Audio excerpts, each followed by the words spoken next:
On Monday, the 10th of April this year, I got to do something that not many people get to do. A real bucket list opportunity.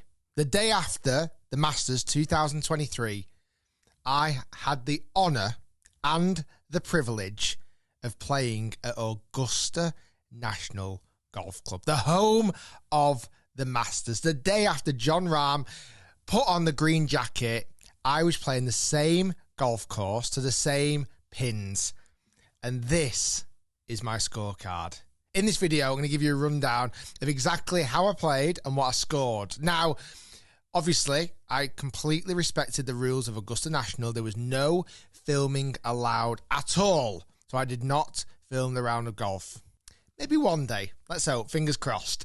However, it was an incredible experience. I really went into the information around how I was feeling, the build up to it, the whole week on my podcast. If you've not listened to that, check it out. I'll put a link in the description.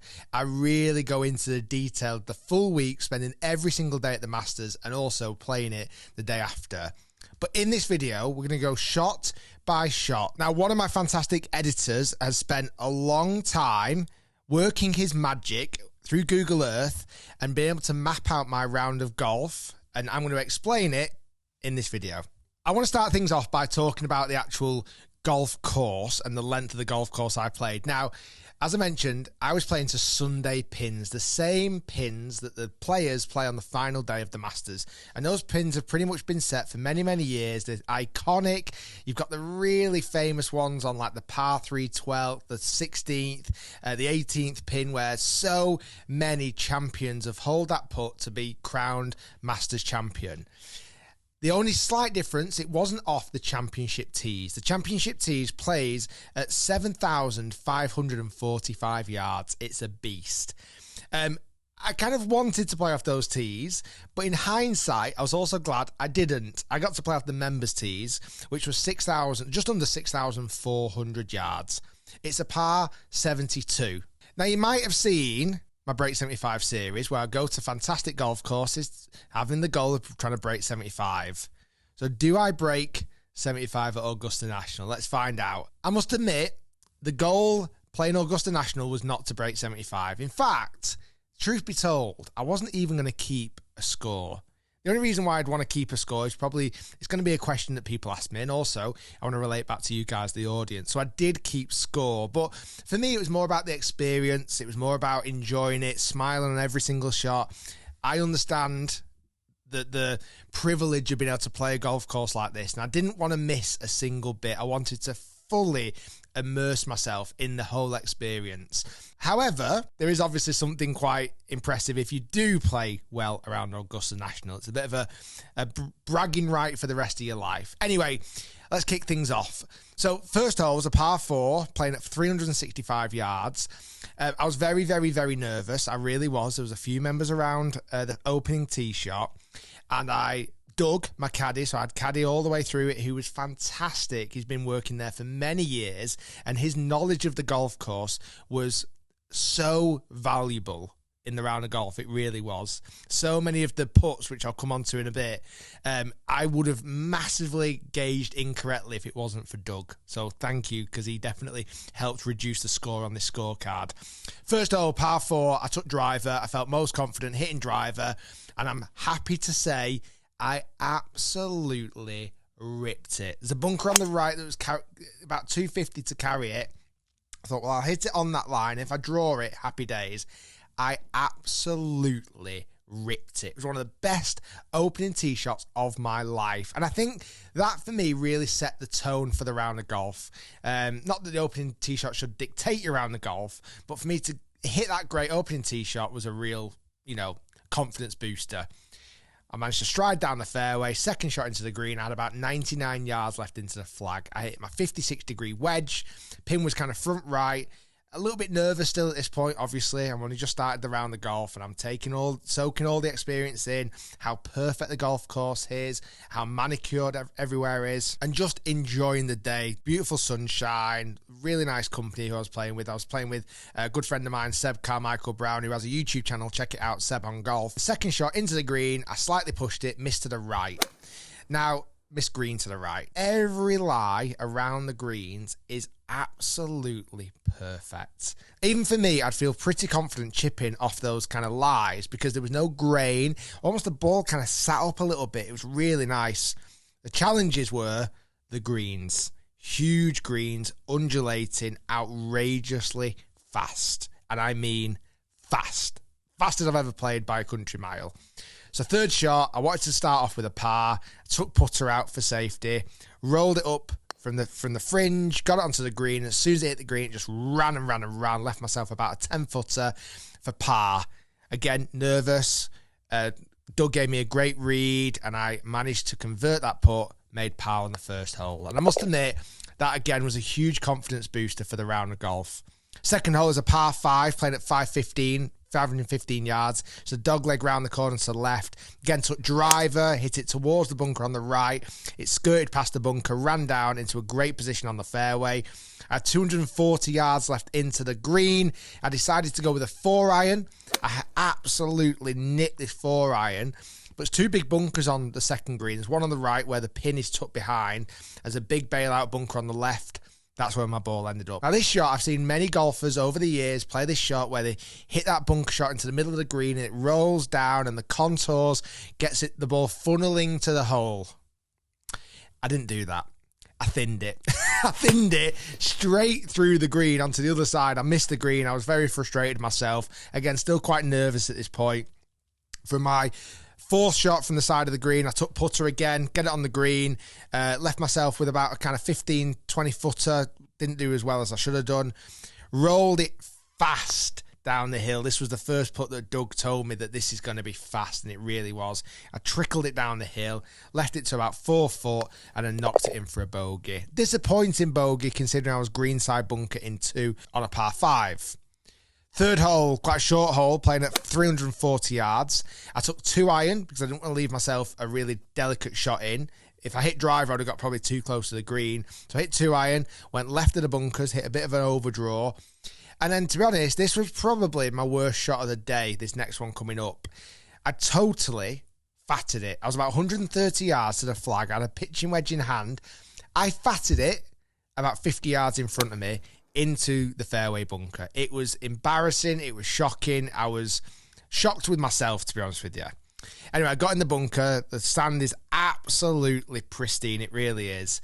And I hit this shot. I think I was playing about, from that point, maybe 90 yards away from the green. I hit my 56 degree sand wedge. I hit it really well. It flew onto the back edge of the green, spun just off the green, but you can't be short. Like, if you're short on the third approach, it's back down the valley and you've got a really hard next shot. So I went long, just off the green, again, got putter out for safety, rolled it down there to about 6 foot, knocked it in for a bogey. So I'm 2 over at this point through 3. Fourth hole, par 3, playing at 170 yards. Again, Sunday pins, so some of them are really tucked away, others are much more gettable. This pin position on 4 is very much tucked behind the bunker on the right. I went with 6-iron because I wanted to fly it over the bunker and get it towards the back edge of the green, but a bit of a trend was starting to kick in here. I fatted it again. I actually left it short of the bunker in a terrible position.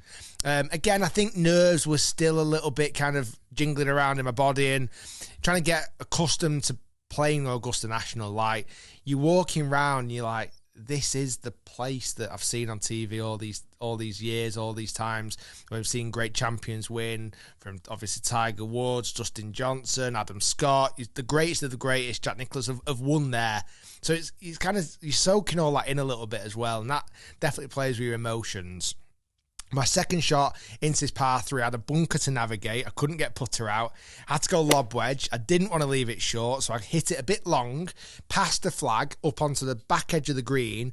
Very, very fast put down. Doug told me literally, tickle it. Just get it over this brow. And I got it over the brow, and the ball just went. It absolutely went. I don't know what the stimp of the greens were on that particular day, but again, it was a day after the Masters. They were fast. It was like putting on this desktop. They were so fast, it was ridiculous. And outside of 6 foot, very, very undulating greens, like huge undulations. Inside 6 foot, a lot of the putts were fairly straight. And a lot of that's to do with the fact you can't literally put a pin position on too much of a slope because it would the green speeds are too fast. But getting the putt inside 6 foot is the challenge. So trickle it down the hill, left it to about 6 foot, and then just missed the bogey putt and had to tap it in for a double bogey. I was frustrated. First 3 putt of the round, and I was a bit disappointed with that 4th hole. 5th hole, par 4, 400 yards. Typically plays the hardest hole on the golf course for the Masters. Bomb driver, absolutely put it in A1 position. Had 130 yards left to the flag. Went with pitching wedge. Again, just didn't quite catch it.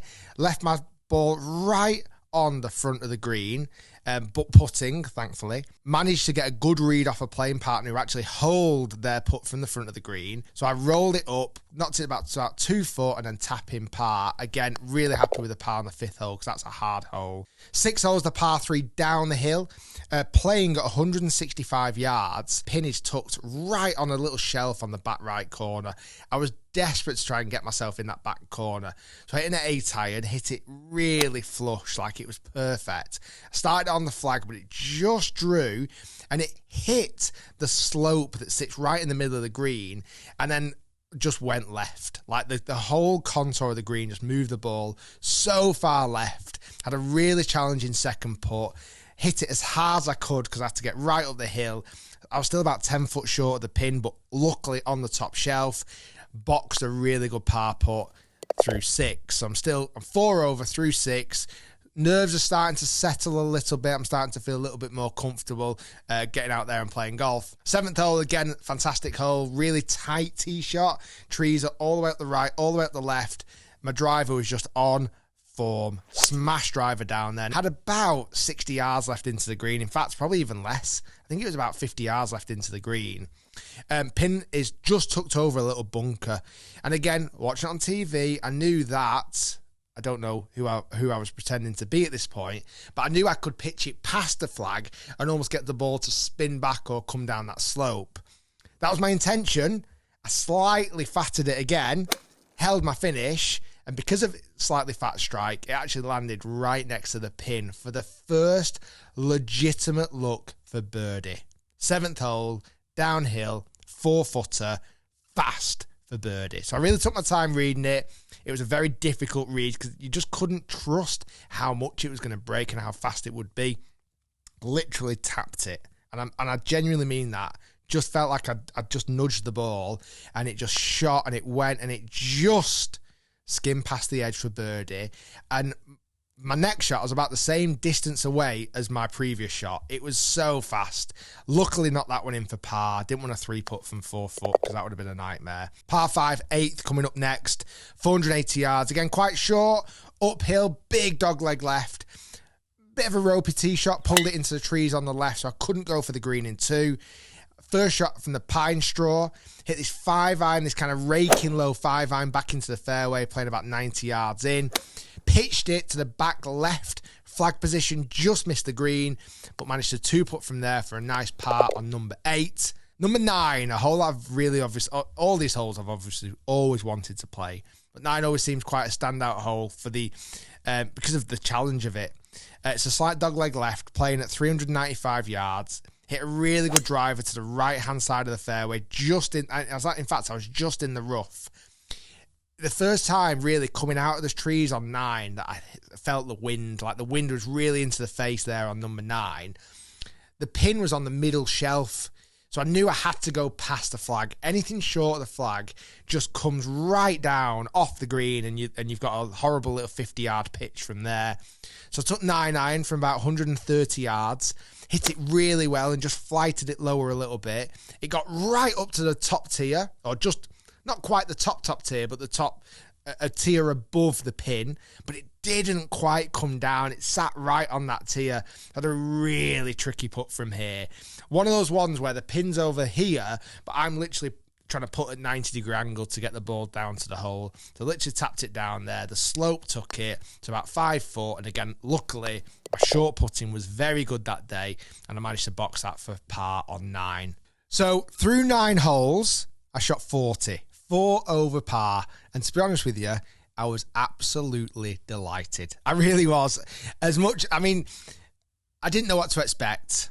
I made a lot of pars on the front 9. Again, I was disappointed with the double bogey I made on the 4th, the par 3, but so be it. I only had 1 3-putt, and overall played pretty well. I was definitely settling into the round of golf. 10th hole, par 4, down the hill, big slope into the left, 450 yards. Again, off the members' tees, I wasn't massively comfortable hitting driver, so I actually hit a 4-iron, because I knew if I could get it to hit that slope, it would just shoot down, and it did. I hit a great little drawy 4-iron down the hill, hit the slope, and I was off and down the hill. I could have hit driver, and I could have really got the ball drawing off that tee shot. The one opportunity with this round of golf, I just didn't want to do anything I regretted. I didn't want to hit a shot and go, why have you done that? So I really tried to play quite conservative. At about 190 yards left in for my second. Pin was kind of quite back left. Hit this rocket 6-iron. But because of the downslope, it came out really low. Landed pin high. But that green's really hard, the 10th green. Doug, the caddy, did warn me about that. But it was rock hard. It hit pin high. And then way straight through the back into the pine straw, luckily avoiding any bushes. From there, I had to bump it up. I think I played like a little 9-iron bump and run, up the bank, up on top of the green, left about a 15-footer, just missed that, knocked it in for bogey on number 10. 11, a tee shot I've been very nervous about on 11 because it's very, very demanding. Again, off the back tees, it plays 520 yards. Off the members' tees that I played off, it was bang on 400 yards. So a big difference, and I was thankful for that. I was glad I wasn't playing off the tournament tees. So I stood up there, I hit driver, absolutely perfect driver. It was absolutely sensational. Left myself 90 yards away from the pin, so I'd hit that way over 300 yards. Hit this 56-degree sand wedge, this little 3/4 one. Pin was middle left. Absolutely stuck it to about 12 foot. So I had a 12-foot putt for birdie on 11. It just slid by. I hit such a good putt. It just slid by. But the thing is, if you just miss the hole, the return putt is definitely minimum 3 to 4 feet in length. Just the ball just keeps going. So you can just trickle it, trying to play it dead weight, and it just goes.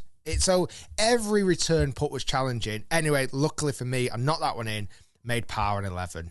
12th hole.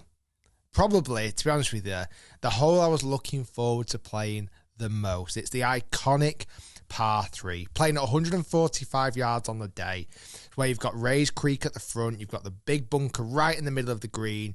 It's a fantastically shaped green. So it goes from short left to long back. It's just a magical hole. Again, you've seen some iconic moments in that hole, whether players en route to hopefully trying to win the Masters, maybe putting it in the water and then failing their task of winning the Masters. Other players playing that hole much more conservatively. There's hardly any ever hole-in-ones during tournament play on that hole. It's just amazing. It really is. And I was looking forward to this tee shot. I was starting to find my rhythm now. I'm starting to play quite well. So it's 145 yards. Pin was back left where it traditionally is on a Sunday. You've got to be aggressive if you're going to go for the pin. I pulled 9-iron out. Me and Doug had a good conversation around the club choice. And I thought, you know what? You're going to get one chance to play this. Let's see if we can box it. So I went straight at the flag. I wasn't playing safe. And that might have been I might have regretted that. However, I went straight for the flag. I absolutely crushed this 9-iron. It started absolutely on line with the flag, and it just drew slightly. And as the ball is in the air, you've got no idea on depth perception. You don't know if it's going to finish short of the water, in the bunkers, over the green. It's so difficult to kind of understand where it's going to land. So I'm looking at it and I'm thinking, please, please, please be the number. Please be the number.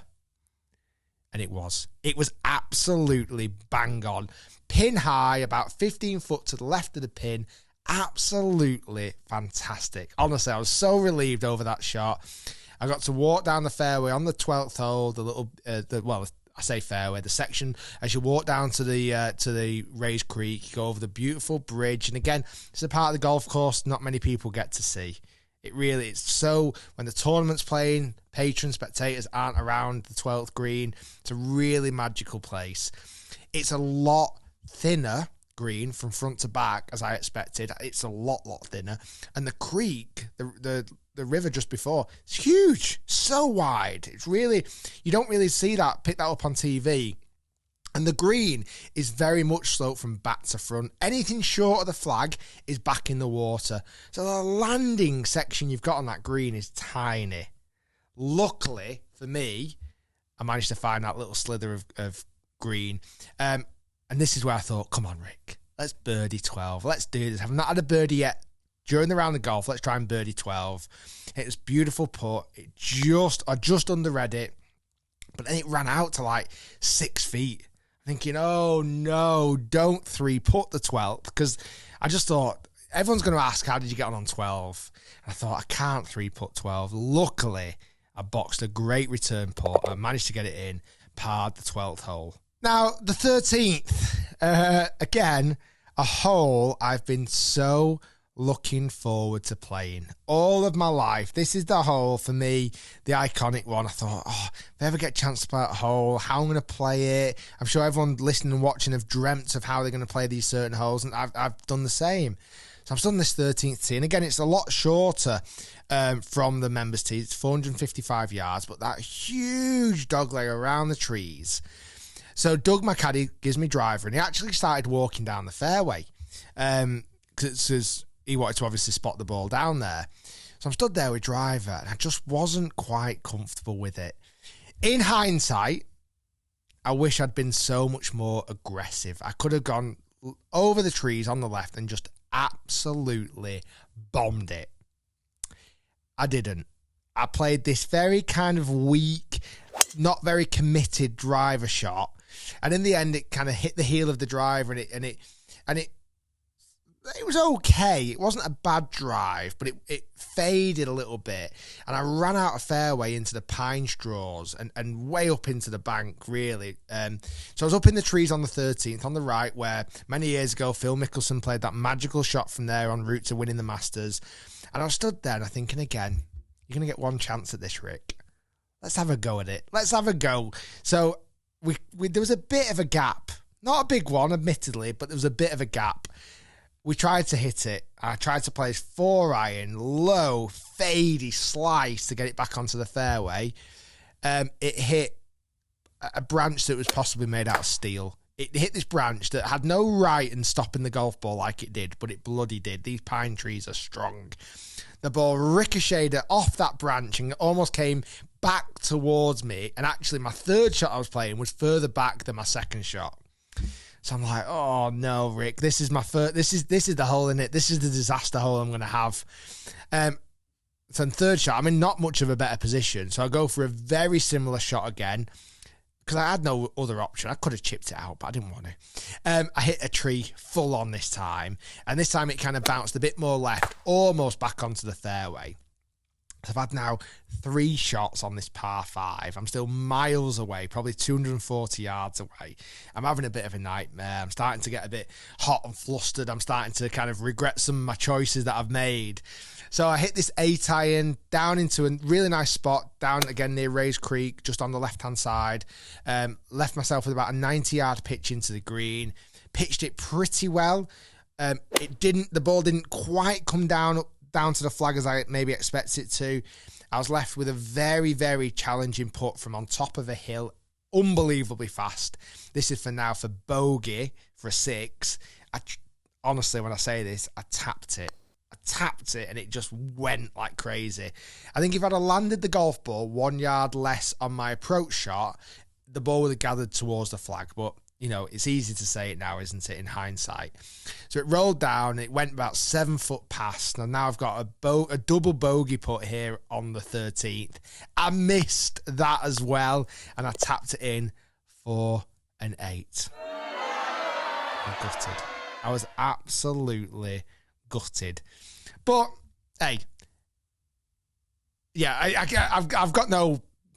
At least I went for it. I wish, out of all the holes I played, I wish I could have played the 13th again, because I would have played it so differently. I really would have done. But it's one of those things. I wouldn't... If someone said to me, you can play 13 again, but you've got to play 12 again, I probably wouldn't. I'm par 12, and I was really happy with that. And the balance was I had a nightmare on 13. So at this point now, I am 8 over par. I'm kind of feeling a little bit flat. Maybe on that tee, once I'd gone through 12... In fact, it wasn't. It was after the 13th hole that I realised I actually was playing all right. I had a bit of a score going. There was a chance that I could have, miracles happening, if I had a birdie 13 and maybe birdie 15, and I could have had the potential of breaking 75, which is something I never expected to even be saying. Anyway, I didn't. I walked off there with an 8. Playing the 14th hole, pretty much straight hole, 380 yards. I pulled it left into the trees. Again, a bit of a ropey tee shot. Had a gap, hit 9-9, pin high, chipped it down there to about 10 foot, hold that putt for par on 14. 15th is the par 5. Again, the members' tees, playing at 475 yards. You've got to be right-hand side of the fairway. Did my golf ball listen? No. It went to the left, into the trees. I kind of wanted to some degree play the hero shot again, but after learning my lesson on 13, I decided to chip out. Played a terrible chip out, really badly. Only just got out of the kind of trees, but it meant my third shot into the 15th, the par 5, again, that hole with the big water hazard in front of the green and the water hazard over the green if you go down into the 16th pond. I was about 190 yards away. I'm thinking, what do I do here now? So I've got to go for it. So I grabbed 6 iron, and I had to play this almighty hook. So I started it massively out to the right-hand side and just prayed and hoped it was going to hook. And the caddy and the Seb I was playing with went, wow, this looks good. And I couldn't see it. I'd hit it, and I'm like, where is it? Well, I didn't quite know where it had gone, because I was under this tree and this, that, and the other. And they were saying, this looks good, this looks good. So my eyes just focused on the flag, praying and hoping that the ball would land safe on dry land. And it came in from a 45-degree angle from the right-hand side. It must have had so much hook on it. Landed just over the bunker on the right-hand side and landed safely on the green and left myself about a 20-foot birdie putt on the 15th. I was delighted. Just missed that putt, and I mean just. Tapped it in for par. Next hole, the 16th, the par 3, the iconic one, the almost the most famous shot in world golf happened on that hole when Tiger Woods chipped in from back left on that hole. A hole that I've, again, dreamt of playing. You might have seen it. My phone screen cover, it's actually just off camera at the moment, has been the 16th tee shot for 6-7 years. It's been that. I've looked at it every single day, and the amount of times I use my phone, I've probably looked at that picture on my phone 2 million times.